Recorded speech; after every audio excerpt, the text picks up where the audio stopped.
नमस्कार। आज की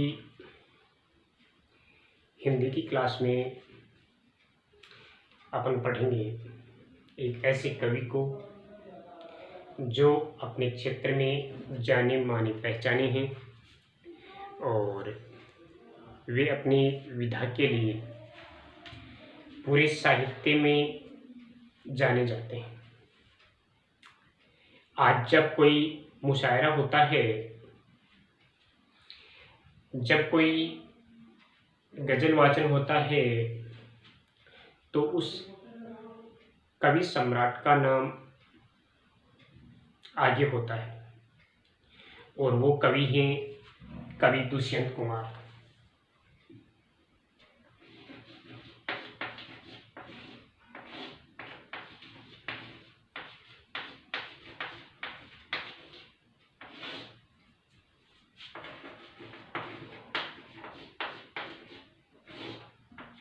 कवि दुष्यंत कुमार है बेटा। इनका पूरा नाम है दुष्यंत कुमार त्यागी। दुष्यंत कुमार त्यागी। देखिए बेटा, कवि दुष्यंत कुमार त्यागी नई कविता जो 1960 के दशक से शुरू हुई है, जिनको अपन साठोत्तरी कविता के नाम से भी जानते हैं, नई कविता के प्रतिभाशाली कवि थे। अर्थात इनका अपना स्थान था। ये हिंदी गजल के प्रथम विकास पुरुष हैं, जिन्होंने हिंदी साहित्य के मिजाज के साथ साथ कविता के मिजाज को एक नई दिशा प्रदान की है। यानी कि इन्होंने अपने काव्य लेखन में जो गजल विधा है, उस गजल विधा में काफी प्रसिद्धि प्राप्त की है और गजल विधा को साहित्य संसार में एक नई दिशा देने में ये अग्रणी कवि माने जाते हैं। दुष्यंत कुमार त्यागी का संबंध नए युग से रहा है और इनका जन्म 27 सितंबर 1933 ईस्वी। देखिए बेटा, यहाँ कुछ विवाद सा है, कुछ मतभेद सा है कि कुछ लोग इनका जन्म 31 में मानते हैं, 1931 में, लेकिन यहाँ आपकी पाठ्य पुस्तक में 33 दिया हुआ है, 1933। तो इनका जन्म 27 सितंबर 1933 ईस्वी को उत्तर प्रदेश राज्य के राजपुर जिले के नवादा गांव में हुआ था। राजपुर जिले के नवादा गांव में हुआ। इनकी जो काव्य शैली है वो कथात्मक रूप में रही है और इन्होंने अपने काव्य में मूलतः तो देखिए बेटा, जो गजल लेखन होता है वो फारसी भाषा में किया जाता था, लेकिन इन्होंने उर्दू भाषा में गजल लेखन किया है। गजल लेखन मूलतः उर्दू भाषा में ही किया जाने वाला काव्य माना जाता है। दुष्यंत कुमार त्यागी का जो साहित्यिक जीवन है वो इलाहाबाद उत्तर प्रदेश, जिसे आज अपन प्रयागराज के नाम से जानते हैं, उत्तर प्रदेश प्रयागराज, इलाहाबाद से आरंभ हुआ और वे अपने प्रारंभिक साहित्यिक जीवन में एक परिमल नामक संस्था, जो साहित्यिक संस्था थी, साहित्यकारों का एक संगठन था, साहित्यकारों की एक संस्था थी, उस संस्था से जुड़े हुए थे, जिसमें सक्रिय रूप से ये भाग लेते थे और इन्होंने अपना जो काव्य लेखन था वो एक पत्रिका संपादित हुआ करती थी, महत्वपूर्ण पत्र था नए पत्ते। उस पत्र से उन्होंने पत्र में अपना काव्य लेखन प्रारंभ किया। इन्होंने अपनी पढ़ाई के दौरान अपनी आजीविका के लिए नई दिल्ली आकाशवाणी दूरदर्शन से जुड़े रहे और फिर इन्होंने वहाँ से काम छोड़ करके मध्य प्रदेश के राजभाषा विभाग में नौकरी करना प्रारंभ किया। गजल विधा को हिंदी में प्रतिष्ठित करने का श्रेय अकेले दुष्यंत को है, यानी दुष्यंत कुमार जी ने हिंदी में गजल विधा को स्थान दिलवाया है। उनके कई शेर और शायरी साहित्यिक एवं राजनीतिक के जमावड़ों में लोकोक्तियों की तरह से दोहराए जाते हैं। आज भी जब कवि सम्मेलन होता है तो बहुत से कवि लोग दुष्यंत कुमार की गजलों को गुनगुनाते हैं कि मेरे सीने में नहीं तो तेरे सीने में सही, मेरे सीने में नहीं तो तेरे सीने में सही, हो कहीं भी आग लेकिन आग जलनी चाहिए, हो कहीं भी आग लेकिन आग जलनी चाहिए। तो बेटा ये इनकी कुछ प्रसिद्ध गज़लें हैं और इनकी प्रसिद्ध गज़ल है कि खुदा नहीं ने सही, खुदा नहीं ने सही, आदमी का ख्वाब सही, कोई हसीन नज़ारा तो है नज़र के लिए। तो देखिए अपन आगे पढ़ेंगे इनकी गज़लों को, लेकिन अभी तो अपन इनका साहित्यिक और जीवन परिचय पढ़ रहे हैं। अब देखिए बेटा इनकी कुछ रचनाएं हैं, इनकी कुछ रचनाएं हैं जिनमें सूर्य का स्वागत, आवाज़ों के घेरे, साए में धूप, जलते हुए वन का वसंत, इनके अनुसार इनके अलावा इनके गीति नाट्य भी रहे हैं। एक इनकी गीति नाट्य रचना है एक कंठ विष पाई जो प्रसिद्ध है। इसके अलावा छोटे छोटे सवाल उपन्यास है इनके, छोटे छोटे सवाल और आंगन के एक वृक्ष और दोहरी जिंदगी, ये इनके कुछ उपन्यास हैं। इनको साहित्य में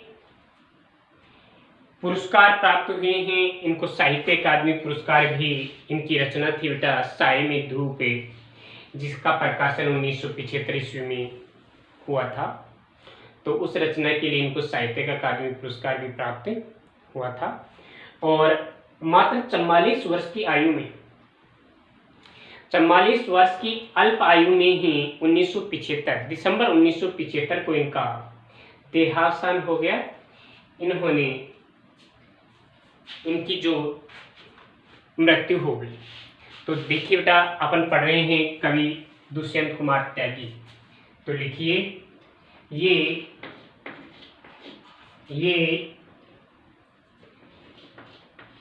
नई कविता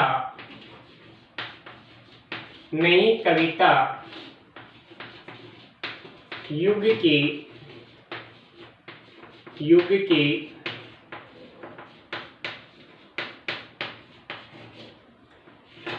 प्रतिभाशाली कवि थे। प्रतिभाशाली यानी विशिष्ट स्थान रखने वाले कवि थे। इनका जन्म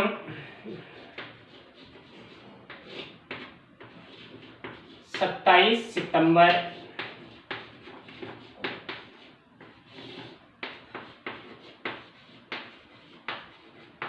1933 ईस्वी और मृत्यु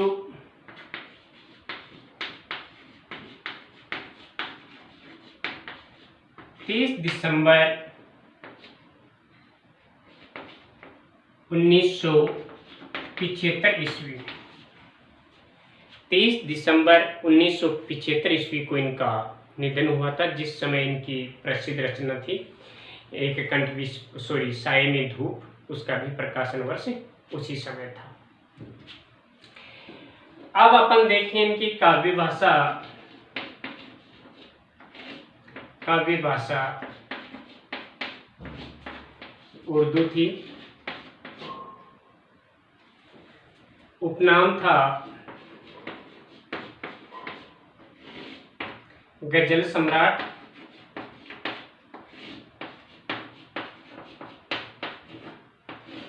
किस नाम से जाने जाते हैं? गजल सम्राट के नाम से जाने जाते हैं। इनकी साहित्यिक संस्था का नाम था परिमल।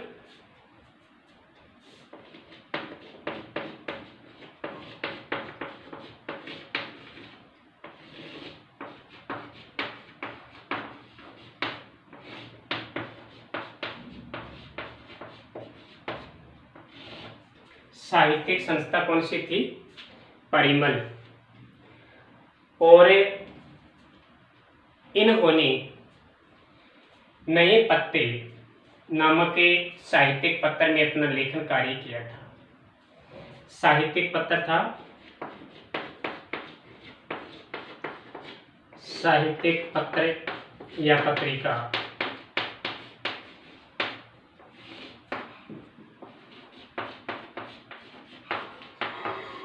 नए पत्ते कौन सी थी? नए पत्ते थे। इसके अलावा इनका, मैं आपको जन्म स्थान लिखाना भूल गया, तो यहाँ लिख लीजिए बेटा, जन्म स्थान लिख लीजिए। उत्तर प्रदेश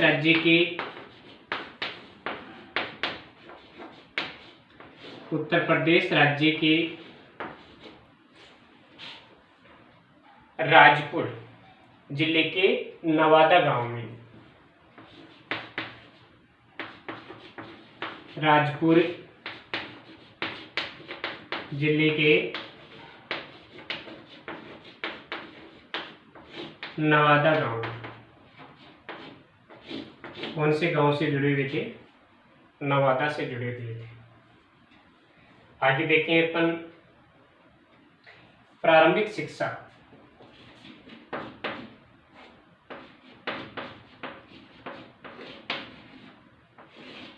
इनकी प्रारंभिक शिक्षा थी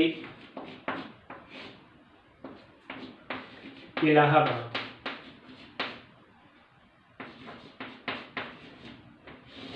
इलाहाबाद से इनकी प्रारंभिक शिक्षा प्रारंभ हुई थी। इनकी प्रमुख रचनाएं देखिए। प्रमुख रचनाएं,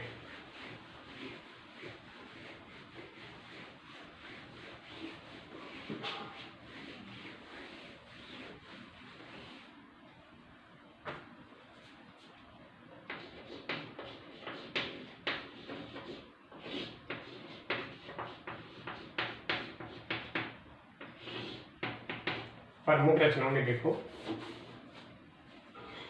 इनकी प्रमुख रचना है सूर्य का स्वागत,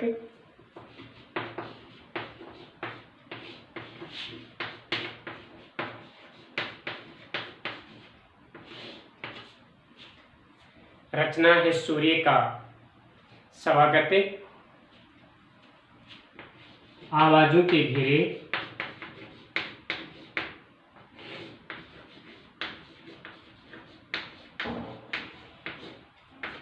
साये में धूप,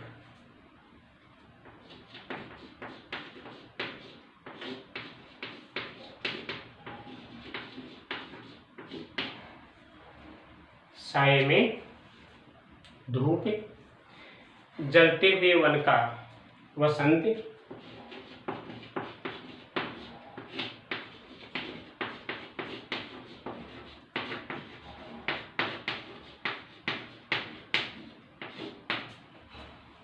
जलते हुए वन का वसंत, एक कंठ विस्पाई,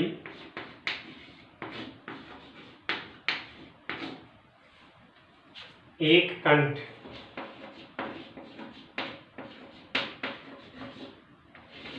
विस्पाई, इनकी प्रमुख रचनाएं हैं। और इनका गजल संग्रह नोट, साये में धूप इनका प्रसिद्ध गजल संग्रह है। साये में धूप इनका प्रसिद्ध गजल संग्रह है।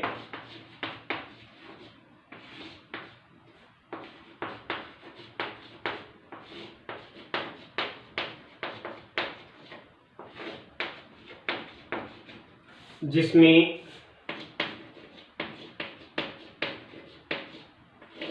पचास से अधिक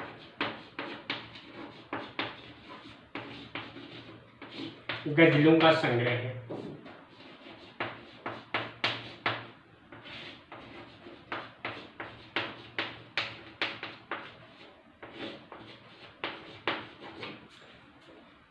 जो 1975 ईस्वी में प्रकाशित हुई थी।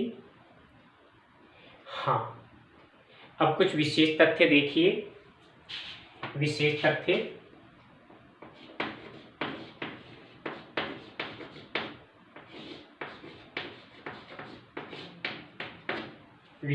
देखिए। ये साहित्य में गजल सम्राट के नाम से जाने जाते हैं। ये साहित्य में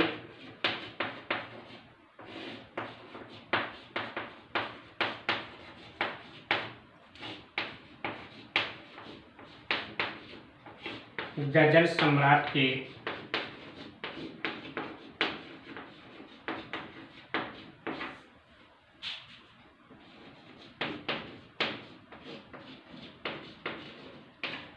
साहित्य में गजल सम्राट के नाम से जाने जाते हैं। इन्होंने परिमल नामक संस्था में कार्य किया था। और हाँ, ये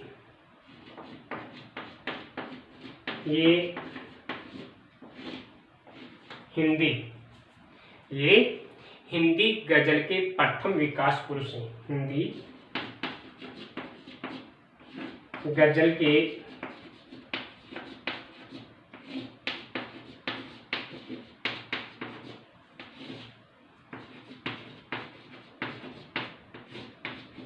विकास पुरुष हैं की जगह थे करो, जिन्होंने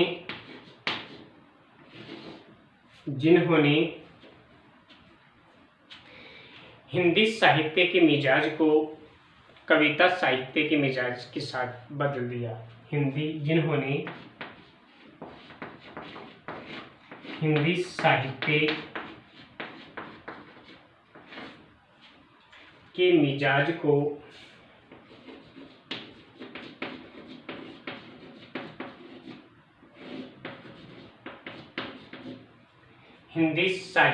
मिजाज को कविता के मिजाज में बदल दिया।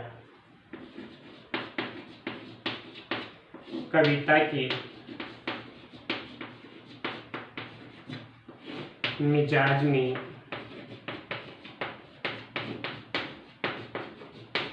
बदल दिया।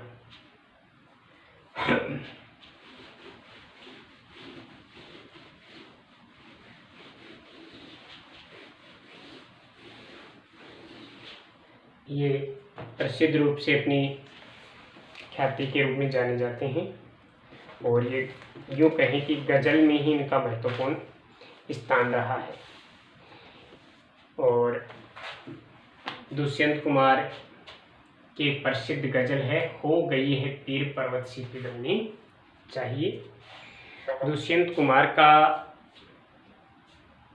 निधन अल्प आयु में ही हो गया था। तो लिखिए निधन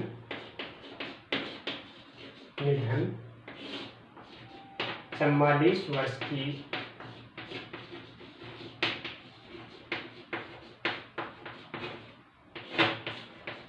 अल्प आयु में 30 दिसंबर